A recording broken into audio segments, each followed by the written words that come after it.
Hello and welcome to the Farmer's Kitchen. You know what? What? The other day, we went to a German restaurant. We did. And what'd you say? Please make this at home. So what I'm gonna do is I'm gonna make some dishes today that are reminiscent of a trip we took to Germany, to the Czech Republic, Right.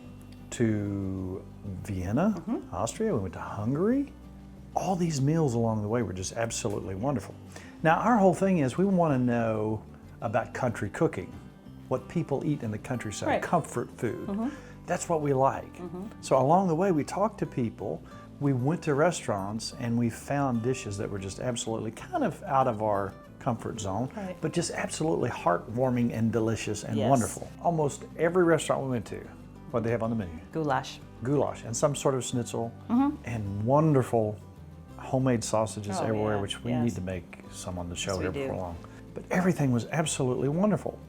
Now, every time we go somewhere, regardless of what that is, we try to get to the native, down to the native foods of that area. These things have been brought to America. Now, a lot of people, you say goulash, and they think about their grandmothers Right. made elbow noodles with tomatoes, And burger in it.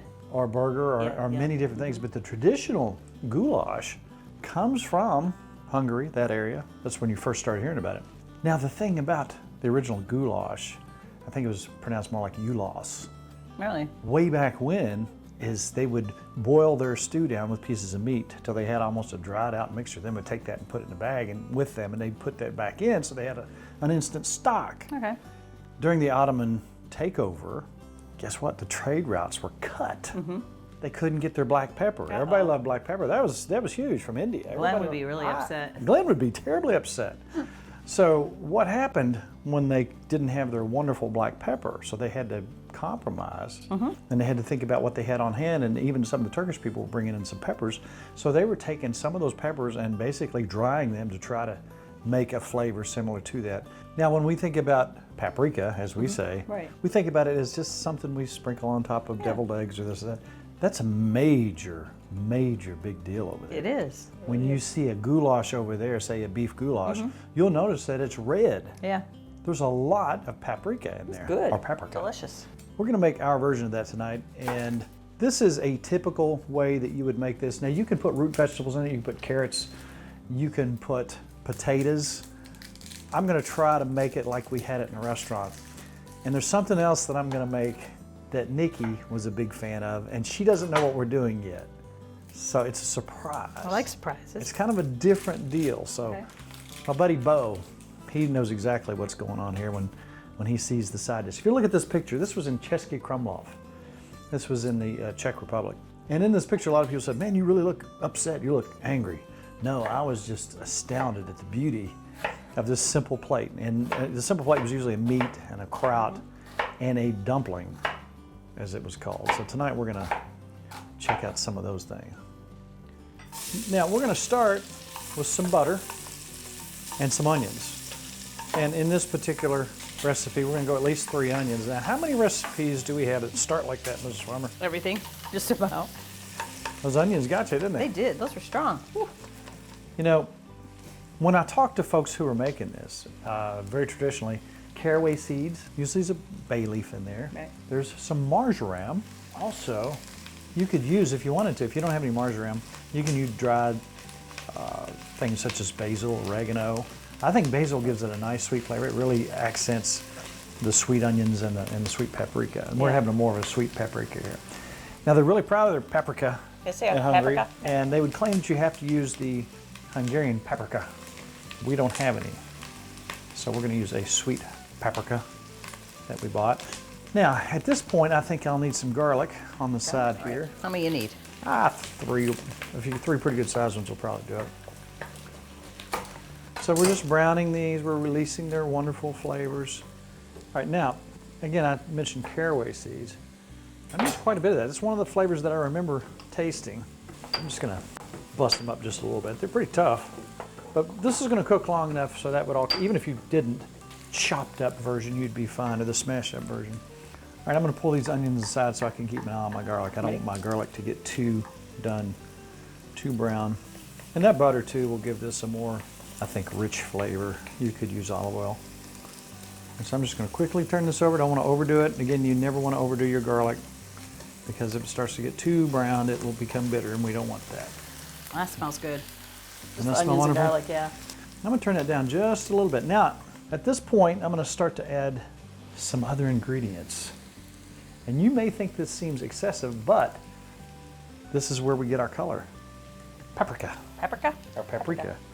This is 3.5 teaspoons. That's a lot. Yes, we're going to get that beautiful, wonderful red color from that. And most people wouldn't think about using that much paprika in anything. And we're going to take our caraway seeds, we're going to put them right in the middle. We want to just kind of toast them a little bit in that butter.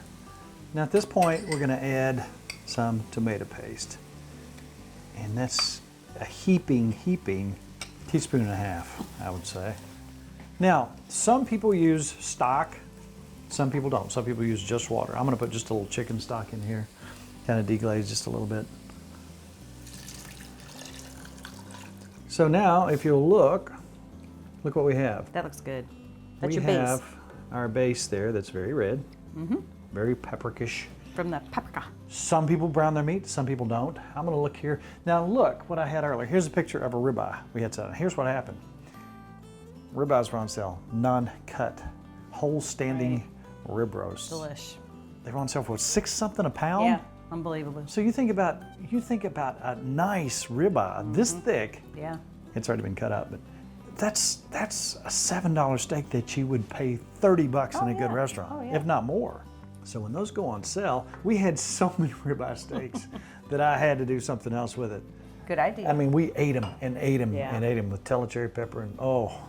So I'm going to take my meat, and I've got some fat in here. So I'm going to assume that in here I'm putting I'm assuming that was a 2-pound steak. Oh yeah, that's So huge. That was almost 2 pounds. So let's see where we're at here. And we want enough water / stock, whatever you decide to put in yours, to cover this and cover it well. I'm gonna put a little more stock and then put some water as well. So I'm gonna get this up to a boil. I'm gonna get that fat rendering down in there. Oh, and I'm also gonna put a bay leaf in there because I remember bay leaf floating around in there. I do remember that too. Now we're going to keep reducing this down, and if you get to the point where you think you need more liquid, you can put more in there. We've probably got, what, 6 cups in there? Oh yeah. Easy. And you could go 7 or 8. I always like to reduce it down and get it thicker. At this point, I'm coming in from my marjoram, and again, if you don't, you can use kind of a Greek or Italian mix. Smell that. Now you want to come back with a little salt to your desire. Remember, no black pepper. No pepper. Because during the Ottoman situation, they were cut off. No black pepper. That's right. So there we are. At this point, this is really going to cook down. And towards the end, you can thicken that up. You can put a little cornstarch in there and water and thicken it up. Some people put breadcrumbs, Italian flavored breadcrumbs. So you want it kind of thick. You want it kind of thick. And as we go along, we'll taste. See if we need to add anything or take anything away. We're going to get that to a rolling boil, which we've yet to do, and then we'll take it back down and simmer it. All right, as we're getting to a rolling boil here on our goulash, let's get our cabbage going. All right, go ahead and if you will, and start mandolining me some of that red cabbage. All right, we're up to a rolling boil now. Now remember, this has got to cook a while, and it's got to cook down. It smells amazing. And taste as you go along. Now, being that I don't like to bite into a clove, nobody does, we're going to put this guy right in here. That's a good idea. We get the flavor, but nobody wants to bite down on that. So that's for later when we're actually cooking our cabbage. Okay. So now, guess what we need? What? More onion. Oh, I can't wait to cut more onion. Since we've still got the mandolin out, I guess you can just slice your onion on there. Put your fingies.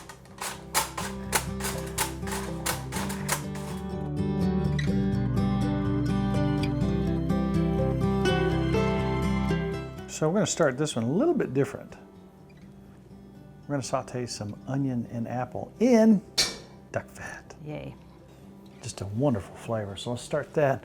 And if you will peel and core that apple and cut it into small pieces, we're going to saute the onion and the apple together. Now there's so many things I would have liked to have made tonight. You know, a lot of times you'll go to a German restaurant and they'll bring you a sample plate of all the sausages and everything. I just don't have time to do all that tonight. We'll separate this into 3 or 4 shows. Okay. You know, if you want to go for some good German food close to Kentucky, go to Cincinnati. There's some great, great German restaurants there. And there was a huge influx of Germans that came in here in the 1850s. And they brought their food with them, and it was just absolutely wonderful. So let's drop our apples and the onions in together. Get them sauteing up. Now you could use 2 apples if you chose to do so. No one would give you any grief. Now, one thing that most people use in here, when you have that much acid with like tomato paste, you can put a little bit of sugar in here. Good idea. So I'm gonna put just a little bit of sugar in here. That'll take a little bit of that out. And I'm gonna taste this here in a while, see what we need. But meanwhile, we got our apples, our small onion, and an apple. We're sauteing this up. Now what's gonna happen in a minute when we put that purple cabbage in here, that's gonna turn everything purple. Yeah, I like purple. So you won't really see the apples and the onions. It becomes part of the All same together. batch. And when we put the red wine and the currant jelly, where have we seen this before? Yeah. And we got our clove Hidden in there. stuck in a piece of cabbage, so we don't bite down on that. Now some people would go with a lighter jelly, a lighter colored jelly, an apple or a berry, but I really like the currant in here. I It do works too. just fine for this recipe. And that's the sweet that comes in along with the apples. And if you want to put some sugar on top of that, you can. A lot of people do. All right, we're about ready on this, so if you would like to dump me some red cabbage in here. A little bit at a time for you? I'll tell you, let me deglaze just a little bit. Okay. Just a little bit of red wine in there. All right, now I'll probably put just a little, I'm gonna turn this cabbage in that duck fat. So go ahead and That'd be good. pop me some in here. It's already starting to smell right. Yes, it is. It's pretty. I like it. It I is like the purple. beautiful, isn't it? And this is, if you want to time everything out, being that we only have a half hour to show you what's going on here, this is the least of your time right here. This takes about a half hour. Once everything's in and cooked up, and you kind of saute everything and cook it down just a bit. See that cabbage is cooking down? Yeah. It's bleeding out that purple color into everything. Your onions and your apples are going Onions in. and apples are going in, they're turning purple. Just like me when I hold my breath too long. That's right. And that was a small head It was a small. of purple cabbage. So earlier today, while Nicki was shopping, I was boiling potatoes. And I was also thinking about this picture. Here we are again, of me contemplating this plate of food. Those are, along with that braised pork and sauerkraut, which was delicious, there was a dumpling, they called it. So I started asking him about the dumplings, and there's a lot of people do it a lot of different ways. This is the non-yeast way. Let's hope that it turns out. Now look at my cabbage here. You can see that it's starting to look cooked. See that? Now we're calling this purple cabbage, but it's red cabbage. And most of the German dishes that you find are called red cabbage. But you see now that this is really looking like it's cooked up and it's mixing well with the onions and the apples. At this point, I'm coming back with my apple cider vinegar, and we'll put, I don't know, 1/4 of a cup of that in, 1/2 a cup of red wine, 3 heaping tablespoons of red currant jelly. At this point, I noticed the other day a bay leaf amongst our cabbage. I'm gonna put my clove in here, in the bottom, in the juice. It's smelling really And good. then I'm gonna turn this down and let it simmer for a while. If you let this go for about, I don't know, the whole deal, about 45 minutes, even less, if you get everything cooked up well, if you saute it well, even less. All right, so I'm kind of winging this here. I love potatoes. What are we making? I know you do. Take your 2 eggs and Okay. beat them up, if you will. Now, if you like this, and if this works out like I hope it will, I'll bet you this is something you'll be wanting to make. One of my favorite things. Whip them up. Go ahead and mix that up, whip those up. And let's take about 3 tablespoons of butter, and about 1/3 of a cup of, this is heavy whipping cream. You can use most of that. Now mix that up if you will. Okay, let's take your potatoes, which have been boiled and chilled. Am I mashing these? Let's smash those. All right, I'll tell you what we can do. We can now start to put everything together. If you want to take your liquid parts and your solid parts. We might not need all that potato. Okay. But go ahead and start putting those in together and mixing them up, and you're gonna make kind of a dough out of this. Oh, okay. Now this is the non-yeast version. Go with about half of that. Ready? So I'm just mixing them in? Mm-hmm. Now I'm gonna start adding flour in here until you get kind of a dough going. All right.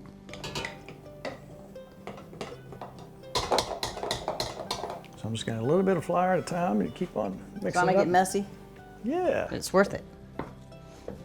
See, I picked the pours job. I'm always the mixer of the gross stuff. You're gonna get kind of a sticky kind of dough at first. It's like a potato cake or something. You'll see. It's very interesting. Very sticky. Now, while you're doing that, if you taste this and you still want a little sweet in it, you can always put a little sugar in there if you choose to do so. That's pretty interesting. I feel like I got dough here. You know what you're gonna do with that? You think about potato bread. If you go to the store and buy hamburger buns, Yeah. potato buns, we're gonna boil that. Oh, really? We're gonna boil Interesting. it for 35 minutes.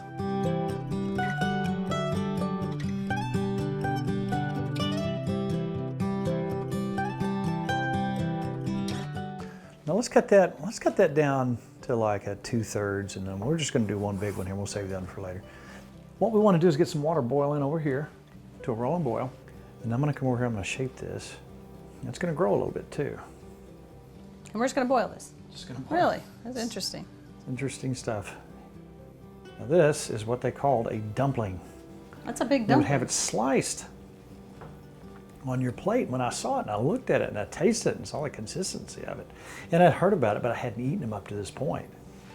Now I was tasting my cabbage. It's almost there, but it needs more cloves. So I'm gonna put another clove in here. And this little block of cabbage, so it can't escape. You know what, let's put one more in there because we're not gonna cook it that much longer. So, I didn't taste my cloves like I wanted to, so I'm gonna spice it up just a little bit more because we got a ways to go here. We're getting close, but I want more of a clove taste in here. So we got a lot going on, We do. but sometimes it's worth it. You know, as we get older and we travel, the travel becomes almost as much about the food as it does the travel itself. It does. Isn't it nice to immerse yourself in the culture? We went to Hawaii and we tried to find some folks who really were cooking wild boar the old-fashioned way and cooking pigs in the ground. It was just fantastic. That was fun. Everywhere we go, we find some interesting people. That's about ready to go, Miss Farmer. All right, so I'm just putting this in the water. Just You're very gonna do it? carefully. Yeah, so if something right. goes bad, it'll be my It's all fault. you. Just gonna very gently. Oh, wow. That's gonna go on the bottom. Okay. I'm just gonna try to stick a little bit first. So we gotta kind of gently move it around. Interesting. It's going. Now let's get a lid to that. Ready? We'll turn it down just a little bit, but we're gonna go 35 minutes.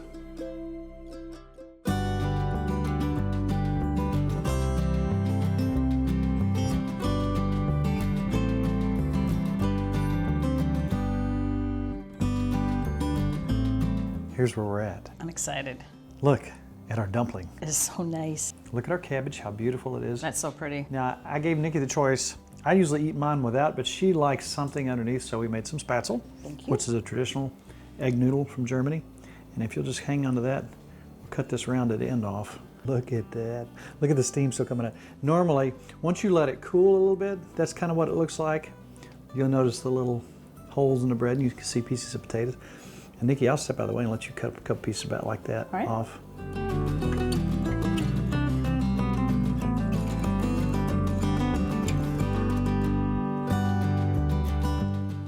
I'm very excited. Does this look like taking a trip right here in our own kitchen? That looks so good. We have beautiful, wonderful red cabbage with the Yum. sweet and the sour. We have traditional Hungarian goulash over Spätzle. You wanted Spätzle, which is do. a traditional German noodle, egg noodle, and dumplings. Oh, those are so good. Can't wait. So go ahead, you try. I'm gonna do the cabbage first. Is that like the other day? Let me try. Let me try. Oh, wow. That is so good. You know the cloves. I had to put a couple more cloves in there, stick it in my little cabbage. That's hard to describe how that tastes. That's so good. Can I steal some of the next? I'm ready. Melt in your mouth. Your meat is so tender. Oh, let me get one piece of that real quick. Really good. I like your sauce. Gotta get a little noodles. Well, we got the carbs going here today. Yes, we do. Carbs are good for you. What do you think? Oh, Isn't it good? Wow, you did good. that's beyond.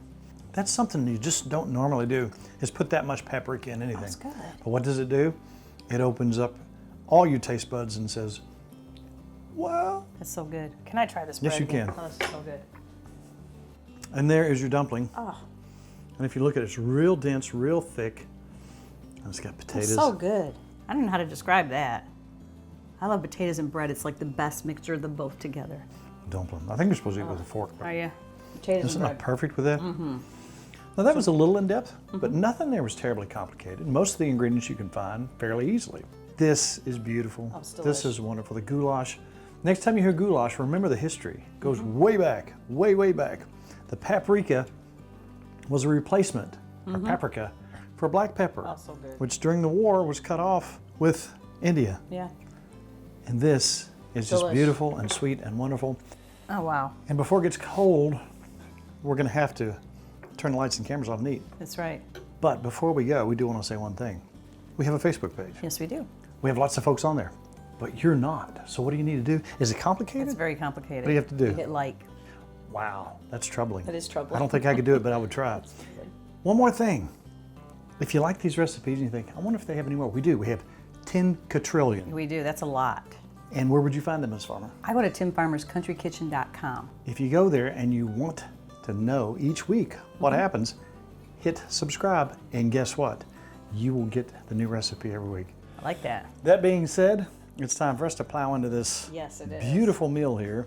That being said, it's all about Good times good friends. and super good eats. We'll see you next week on Tim Farmer's Country Kitchen. This is so good. Dig in, Ms. Farmer. To order a cookbook, email timfarmerck@gmail.com.